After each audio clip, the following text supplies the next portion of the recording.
memberikan kesempatan kepada kita semua, kepada mama-mama sekalian, mungkin sudah menimbulkan begitu lama bisa mengunjungi dua kota suci ini, Madinah. Maka ketika Allah kabulkan keinginan dari doa Bapak Ibu ini, satu hal yang jangan sampai kita lupakan adalah bersyukur kepada Allah Subhanahu wa Ta'ala. Kemarin waktu khutbah Jumat paham nggak apa yang disampaikan oleh khotib? Paham nggak? Kebaikan Kita bersegera. akan coba menjelaskan kembali khutbah yang disampaikan oleh khotib Jumat. Ulang-ulang Bapak Ibu bisa menyampaikan, saya paham apa yang disampaikan khutbahnya pada tanggal 18 Maret. Kalau nggak percaya kamu coba dengarkan. Yang pertama, kemarin beliau menjelaskan tentang pentingnya kita di dalam bersegera berlomba-lomba dalam ketaatan. Beliau membawakan ayat wasari'u ila maghfiratin min rabbikum wa jannatin 'arduhas samawati wal ardh uiddat lil muttaqin. Jadi bersegeralah kalian kepada ampunan Allah, kepada rahmat Allah Subhanahu wa Ta'ala, yang dimana di dalam ampunan ini Allah sediakan surga untuk kita semua. Dan di dalam ayat lain Allah mengatakan kembali, sabiqu ila maghfiratin min rabbikum wa jannatin ka'ardis sama wal ardh. Di dalam ayat lain Allah juga kembali mengulang agar kita sebagai hambanya Allah untuk berlomba-lomba ya di dalam kebaikan, terlebih di Masjid Nabawi. Karena di tempat ini Bapak Ibu sekalian ada sebuah hadis ketika Rasulullah SAW menyebutkan tentang semangat kita, semangat umatnya, salatun fi masjidi hadza. Rasulullah ketika menyampaikan hadis ini berada di sini Pak. Jadi bayangkan Bapak Ibu sekalian, Rasulullah Shallallahu Alaihi Wasallam menyampaikan, menyebarkan, mengajarkan agama Islam kepada para sahabatnya di kota ini, di area ini.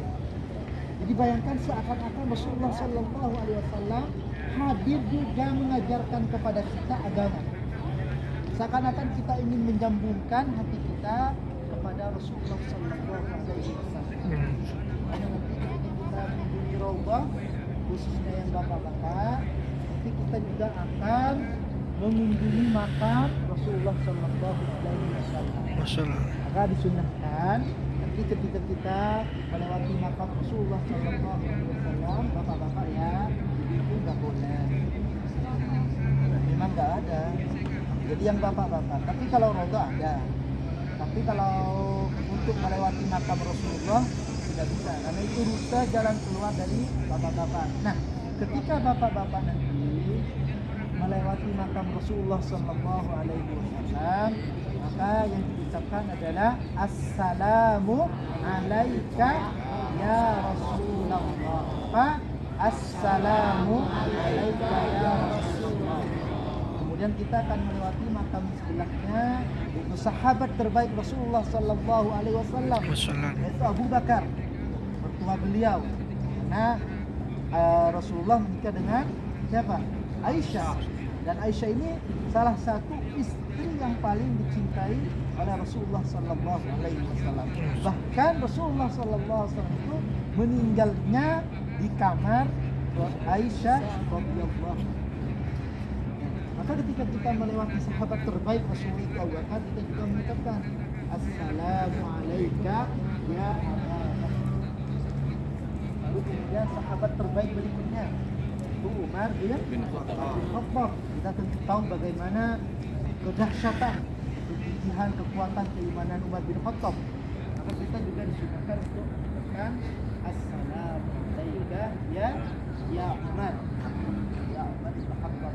Kita mengucapkan salam pertama kepada Rasulullah Sallallahu Alaihi Wasallam, dan kepada sahabat terbaiknya Abu Bakar, dan kepada sahabat terbaik Umar bin Khattab. Bapak Ibu yang dirahmati oleh Allah Subhanahu Wa Taala, di kota suci ini satu hal yang perlu kita yakini bahwa Allah lah yang menjaga kota suci. Yang menjaga kota suci ini Allah. Jadi tidak ada zat yang lain siapapun. Sehingga Dajjal pun tidak ada tidak bisa masuk kedua kota suci. Itu kota suci dan kota suci Mekah dan kota suci Madinah. Maka bapak-bapak dan ibu tidak boleh kemudian nanti berkeyakinan bahwa ada zat lain ataupun ada sebab lain yang menjadi selamat ketika berada di kota Madinah. Jadi tidak boleh apapun itu, baik berupa orang ataupun berupa benda. Jadi kita tidak boleh kemudian meyakini orang ataupun benda apapun yang dibawa ke kota suci sebagai salah satu sebab kita dijaga. Karena kenapa? Yang menjaga kita sudah Allah Subhanahu wa ta'ala. Allahu waliyul ladzina amanu. Allah lah yang melindungi kita. Kalau sudah yang melindungi kita adalah Allah Subhanahu wa ta'ala, maka tentu kita ini tidak perlu dan ataupun benda apapun untuk bisa menjaga kita. Karena kita sudah menyandarkan, mentawakkalkan diri kita kepada Allah Subhanahu wa ta'ala. Makanya di antara salah satu doa yang Bapak Ibu baca ya kita keluar rumah apa? Bismillahi tawakkaltu wala haula wala quwwata illa dengan menyebut nama Allah. Ini sudah menanamkan tauhid dalam diri kita. Tawakkaltu ala Allah. Ini sudah tauhid berikutnya. Tawakal sepenuhnya, berserah diri sepenuhnya kepada Allah. Wala haula wala quwwata. Tidak ada daya, tidak ada kekuatan illa billah, kecuali dari Allah Subhanahu wa ta'ala. Nah, bapak-bapak dan ibu-ibu tidak boleh kemudian meyakini adanya suatu zat, adanya satu benda yang bisa menyelamatkan kita. Jelas ya? Jadi yang bisa menyelamatkan kita, yang bisa menjaga kita adalah Allah Subhanahu wa ta'ala. Bapak Ibu, saya ingin menjelaskan secara singkat. Coba kita lihat lagi. Ada taman ya? Iya. Taman. Padahal yang lain sudah diperluas. Kenapa taman ini dibiarkan? Tahu Bapak Ibu? Yang lain kena dampak area perluasan. Coba. Bisa anak-anak taman dibiarkan, bahkan dipagari. Ada yang tahu itu apa? Itu adalah Bani Saqifah. Tempat Bani Saqifah. Jadi ketika Rasulullah Shallallahu Alaihi Wasallam wafat, ini tentu kabar yang menyedihkan sekali. Bahkan para sahabat waktu itu menggambarkan tidak ada suatu keadaan yang lebih menyedihkan, lebih menekan jiwa, lebih menekan jiwanya, kecuali wafatnya Rasulullah Shallallahu Alaihi Wasallam. Itu hentakan. Para sahabat itu terkaget, bahkan seakan-akan tidak percaya. Sampai waktu itu Umar bin Khattab yang imannya begitu kuat ya, begitu dahsyat, tidak percaya